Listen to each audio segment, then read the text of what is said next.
There we go. Get that off there. And well, thanks for joining us today. We got a good topic, which is always the number one topic of real estate, is prospecting. You can't get away from prospecting.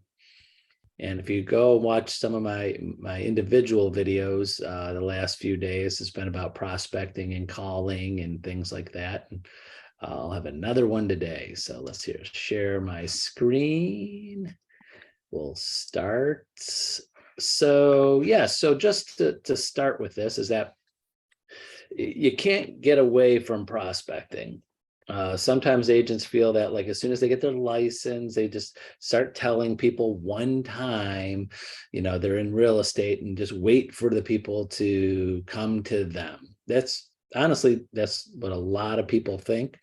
They think for some reason, some successful agents get to a point in their career, like years of business, and have lots of sales, and then it's just going to be on autopilot after that. I could give you a list. I'll blot out their names. I have access to pull numbers from all agents in any MLS in Ohio, and I'll show you license numbers of agents that have been in the business 10, 15, 20 years that have had no sales in the last 12 months.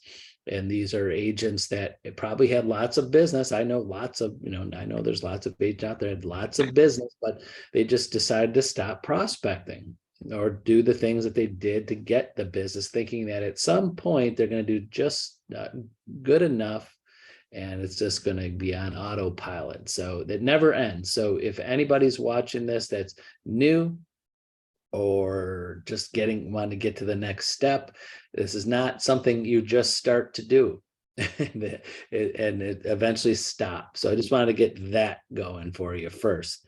So Deb, I'll let you take the first slide here. Go ahead. Yep, you're absolutely right. The business is your business. So if you're not working it, it's going to stall out because there's no one else to do it. So these are just a few tips to try and get you in gear and to keep you doing what you're supposed to do. And of course, the very first one is being consistent and being regular with your habits. Create a habit. You are the only one running your business. When you go and work for someone else, they give you a day-to-day of what you're supposed to do, right? When you become a real estate agent, no one's there to give you that day-to-day of what you're supposed to do. So that's what we're trying to do with these sessions, is help you figure out the best way to run your real estate business so that you can be prosperous and productive. And a good point that Tony just brings up is you gotta never stop talking to people, never stop prospecting, because you'll all of a sudden be out of a job. Exactly. And one of the things, not to go in too long, some of the videos I did this week, one of the number one reasons agents don't prospect is fear of the phone, fear of the call, fear of what people will say. So I had some videos that explain things that you can do. I'll just give you one tip, is that if you are calling people that know you or should have you in their phone, if they pick up, they want to talk to you. If they don't, they're not going to pick up the phone. So you shouldn't have any fear of calling anybody that has your number if they pick up the phone. Just like you, when someone calls and you see who's calling, isn't that a person you want to talk to, or do you just let it go to voicemail? Have the technology to do that. So that's one tip for today. So and then what did you say? Reward yourself. Well, you, just like Debbie was saying, there's no one working for you. You work for yourself. So you got to give yourself, if you were an employee of yourself, what would you do to reward yourself if you did a good job in prospecting for the day? Yeah, right. Or if you got something out of it. Right, exactly. So there's got to be some positives that come with it. There's got to be some self-discipline and habits, and there's no one going to do it for you. You don't have a boss, you're the boss. So who's going to, push you and, maybe get upset with you or upset with yourself if you don't get the things done that you need to do. And then start simple. You could start at any time. And then one of my videos, keep on going with that, is start with your phone. Everybody in your phone There's someone that has your number, you have their number, just go alphabetically. So, you just go down, someone said, or I told someone that, well, if you want to start, why don't you just, there's 20 work days in a month, we'll say Monday through Friday. Start with a letter of the alphabet. Go through your A's on Monday, your B's on Tuesday, and C's on Thursday, and then start again the next month. Do it again. So you don't have to have some crazy system to follow up with people. You should, but you got to do something. Something is better than nothing on that. So Right. Go ahead, Deb. Next slide. Schedule by time or activity. So you could schedule by time and set your clock for 30 minutes. If you have a timer like this one, I thought this was good, even though it's old fashioned. Set your timer on your phone, set your timer on your computer or whatever. I only have 30 minutes to do this. Focus in those 30 minutes on that task and don't get sidetracked with other things that are going on in your life. If you want to schedule by activity, okay, I got to remember I need to send 10 thank you notes on Friday to get out in the mail so that they get over there by Monday, or even 10 just listed cards to go in your neighborhood, or 10 postcards that say, hey, guess what? Didn't know if you knew, but I'm a real estate agent and I'm your neighbor. That's another good thing. So you can schedule by time or by activity. Exactly. Okay, I thought of a funny joke though, if that's all right. I was just looking at that egg timer, and I think I call it an egg timer. I was just thinking about more things in our world from many years ago that are pretty much obsolete now, So one time, probably this company came out with this fabulous new invention, this egg timer. Everybody could keep right on their on their stove or in their kitchen, and didn't know that technology would just stop that. Yeah. So I just looked at it. Yeah, I haven't seen that in a while. I don't know if I've ever seen someone use one in a while. So Yeah, right. Because everybody it's on uses your the timer on their phones or on their fridge or on their microwaves, whatever. the stove has one. Yeah. So So go my ahead. how things have Well, and then changed, right? I'll go back into that. I'll use that analogy into technology today.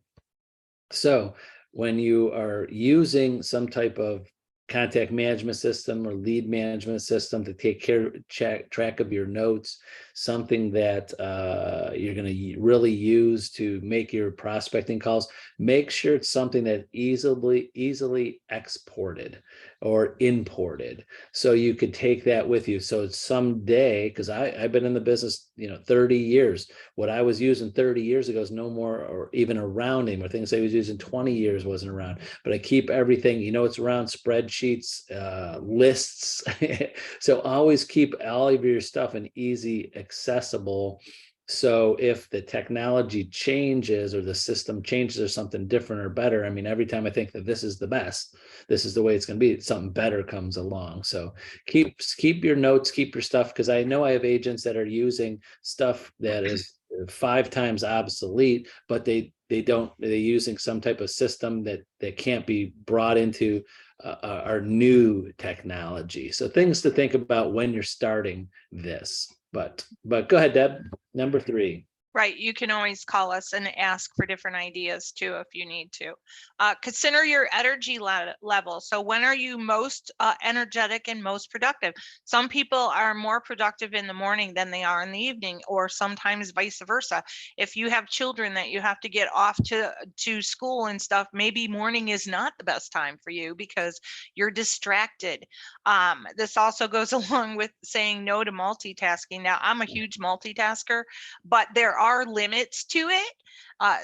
In some instances, you have to put your blinders on, and you have to focus on what you're doing. There's certain things that you have to focus on. And one of those things that you need to focus on and not be pulled in 50 million directions is when you're trying to prospect and talk to people, because you want to make sure that they feel that they have your undivided attention when you are contacting them. Right. I know it's hard. You've got to find a space. It's hard to prospect and be looked at as serious when you got your dog dogs barking in the background, or or have to ask them to hold while you'll handle things. It always bugs me when I'm on an important call with somebody and there's lots of other things going on. I gotta, work in between them. You got to make those people feel that, like, just like Deb said, just that they're important and that you're talking to them and you're going to take the time to listen to them when you got them on the phone, and you can't be like putting them on hold or handling other things at the same time. Yeah. All right, go I- ahead. Oh, I love the avoid energy sucking vampires. One of my favorite quotes, but go ahead. I thought this would get everybody's attention too, but it's true, right? So who's an energy sucking vampire? That buyer that wants to go and look at every single house, has no intention of buying any of them, but is wasting your time, right? And your energy. No. So for instance, we'll go on that analogy of that buyer as a energy sucking vampire. If you do see a trend, or you see the writing on the wall with that particular person and they want to go look at 10 different places in 10 different ways in 10 different areas and stuff, suggest that they drive by the house, look at the outside of it, check out the neighborhood, and stuff like that. And then if they're serious about going to look at that house afterwards, you will schedule the showing. Sometimes you have to say no, or try and change the dynamic of what is happening with that. And you can also use your time block to say, well, we are scheduled to go look at homes. We have this much time between your schedule and mine. So again, if you want to go drive past those homes and see if those are ones that you really want to go look at the inside of them, then we can put them on the schedule. We are the all-knowing guides to real estate, so to speak, when we're dealing with our clients, whether it's a seller or a buyer. So sometimes we have to push them in the right direction if they're going off on a tangent. Right. Do you agree? Oh, definitely. And I'll just tell you this, from being in this business 30 years, is that I honestly feel today our society, I've seen it change, is a lot better with this than it was. What I mean by that is that people today are more go, go, go, go than they used to be. You're out showing houses, years ago, I just felt that people, when we go show houses, would come to our office right after dinner, maybe like 6 o'clock, and they had nothing else to do till midnight. So they'd take up all your time, want to go back to your office or sit in front of the last house and talk for hours and hours and hours. Because back then too, we didn't have cell phones, so couldn't get a hold of anybody. So unless they had something scheduled to go to, there was none of this come here, go there, the cell phone thing. So today you luck out. There's different ways. I think people are easier to understand that I only have this amount of time to talk to you. I only have this amount of time to show you houses. Then I got to go here or there. People, I think, are a little more easier to deal with that than years ago. It's hard. I remember getting in the business, hard to cut people off. Like, hey, I gotta go, and they go, well, we planned our whole evening around showing houses, and we want to talk about it till 10 o'clock at night. I'm like, I can't give you 4 hours of my time. But today I think it's a little bit easier. So sorry to stand on my soapbox and talk about how easier it is now. No, but that's very true. There's a lot of agents who don't think of it that way, but you have to think of it that way. It is easier to say no than it used to be before, because you can, if your phone beeps, you can go right on to the next one instead of trying to kick somebody out of your house or your car. Yeah, no, and also just the communication. We never even thought about that as much as that. Back again 30 years ago, when I was talking to a buyer or seller, we really had to talk about everything there, because we just couldn't call each other's cell phones like 20 minutes later. I was out of the office, I'm at home. They can't get a hold of me until the next business day. And the next business day, they got to call my office, and maybe I'm not on appointments. So we used to not talk to people instant gratification. If I left the buyer saying they might not talk to me to the afternoon the next day, because there's no way to get a hold of me other than if they caught me at the the office, or I caught them, and they might be at work and they can't take a call at work because they don't have a cell phone. You can't call them at their office. So what I mean by that is that I think about taking advantage of the time you can, it can be done. Yeah. It can be done to limit your time. Like, I got 5 minutes for you, I got 10 minutes for you, I got 20 minutes, whatever on that. So, all right, we'll go to the next slide. Just a little side note on that, because that was a really good point. Agents out there, be considerate of other agents out there. If you send them a text message with a question and they haven't replied back to you within 3 or 4 minutes, don't call the office and complain that they're not calling you and such, because they might be in the middle of something else, but they will get back to you. That instant gratification thing that you just said brought that to my mind, because that does happen a lot.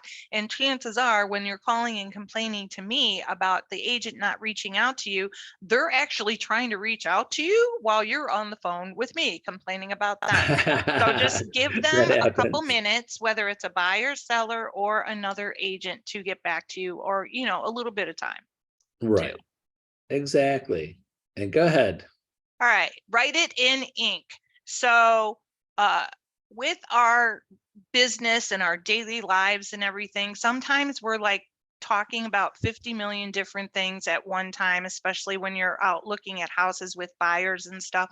So I don't know what you're talking about. I have no idea. You never said that to me. It's out of sight, out of mind type of thing. If it's important, write it in ink, or at least type it out. So for instance, the one thing that comes to mind all the time, this gets missed, is that walkthrough addendum when you're doing your purchase agreement, right?